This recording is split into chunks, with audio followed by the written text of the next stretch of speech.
January 11, 2026. The Philippines assumes the ASEAN chairmanship, not a ceremonial post, but a role under immense pressure. The region and the world are watching as Manila steps up amid escalating South China Sea tensions. These waters, crucial for global trade, have become a stage for dangerous geopolitical drama. The risk of miscalculation threatens decades of regional stability. As chair, the Philippines must navigate great power competition and unite a diverse bloc of 10 nations, each with its own anxieties. The central issue: China's increasingly assertive behavior in the South China Sea, clashing with the sovereign rights of several ASEAN members. Recent confrontations at sea have pushed the region closer to a flashpoint. Manila's leadership will test both the nation and ASEAN's unity. The Philippines aims to push for a unified, assertive stance and accelerate negotiations for a meaningful code of conduct. But consensus is elusive. Will Manila rally its neighbors, or will divisions fracture ASEAN? This is about more than disputed islands. It's about the future of international law and the balance of power in the Indo-Pacific. The world looks to Manila for leadership and for proof that diplomacy can prevail over raw power. The ASEAN chairmanship rotates annually, and this year, the Philippines, a frontline state in the South China Sea disputes, takes the lead. This is more than a formality. It puts the bloc's most vocal claimant against China at the helm. The South China Sea is a web of overlapping claims. Vietnam, Malaysia, Brunei, and the Philippines all face direct threats from Beijing's actions. Not all ASEAN members are claimants. Thailand, Cambodia, Laos, and Myanmar prioritize economic ties with China over maritime disputes. This division challenges ASEAN unity, pitting sovereignty concerns against economic interests. The Philippines, recently targeted by China's aggressive actions, is expected to amplify its concerns regionally. The question: can Manila turn national urgency into collective ASEAN resolve? The leadership transition sets a new tone, but the path forward is fraught with internal divisions and external pressures. The bloc's unity will be tested as never before. The Philippines must bridge the gap between security and economic priorities. The stakes for ASEAN's credibility and cohesion have never been higher. At the heart of the conflict is China's 9-dash line, a sweeping claim over nearly the entire South China Sea. This claim overlaps with the exclusive economic zones of the Philippines, Vietnam, Malaysia, and Brunei, as defined by UNCLOS. In 2013, the Philippines challenged China at The Hague and won a landmark ruling in 2016. The tribunal invalidated China's historic rights claim and affirmed the Philippines' sovereign rights. China rejected the ruling, accelerated its island building, and militarized the region.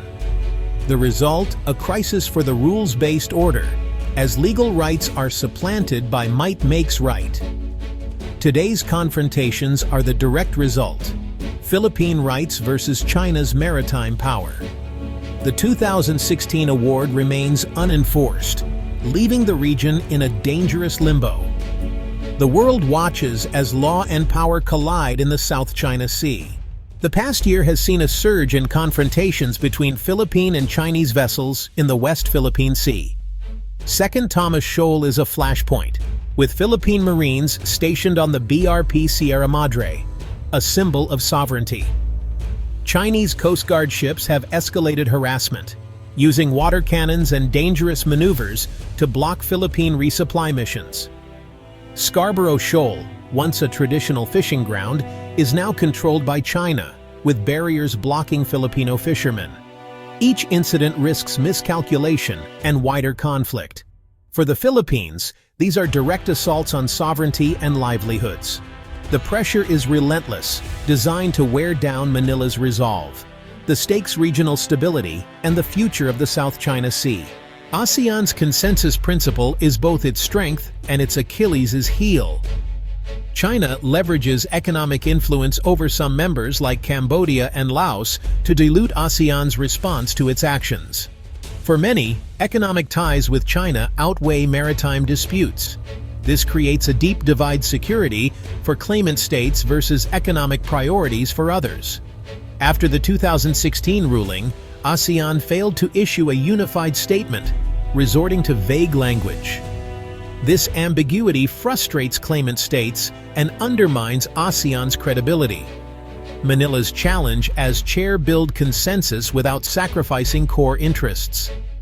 The Philippines must persuade partners that South China Sea instability threatens the entire region's prosperity and security. The Philippines has made a binding code of conduct for the South China Sea its top priority as ASEAN chair. Negotiations have dragged on for decades, stalled by disagreements and China's resistance to binding terms. Manila seeks a code consistent with international law and the 2016 arbitral ruling. Immediate steps include incident management protocols, hotlines, and rules of engagement to prevent accidents at sea.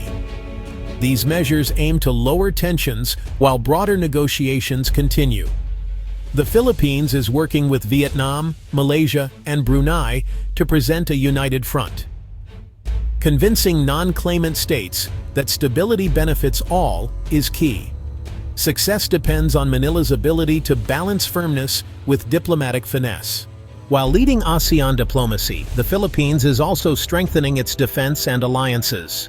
Revitalizing its mutual defense treaty with the U.S., Manila has expanded joint exercises and intelligence sharing. The U.S. commitment to defend Philippine forces in the South China Sea raises the stakes for any aggressor. Manila is also building ties with Japan, Australia, and European partners, creating a network of support for a rules-based order. This approach signals to Beijing that its actions are a global concern. The Philippines must balance deterrence with diplomacy, avoiding unnecessary escalation. Alliances are framed as defensive, not provocative. As ASEAN chair, Manila must clearly articulate this strategy. The goal: a stable regional order with security and diplomacy working hand in hand. 2026 is a crossroads for ASEAN and the Indo-Pacific. Under Philippine leadership, the Bloc faces a defining test of unity and relevance. South China Sea tensions strike at the heart of sovereignty and regional stability. Failure to act cohesively could marginalize ASEAN, undermining its role in shaping the region.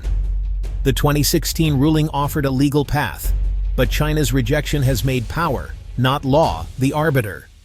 The Philippines' push for a binding code of conduct is a bid to restore rules-based order. The stakes extend beyond Southeast Asia. Global trade and peace are on the line. ASEAN must prove it can mediate, not just spectate, in great power rivalry. The Bloc's response this year will define its future as a force for peace and stability. The world is watching to see which path ASEAN will choose.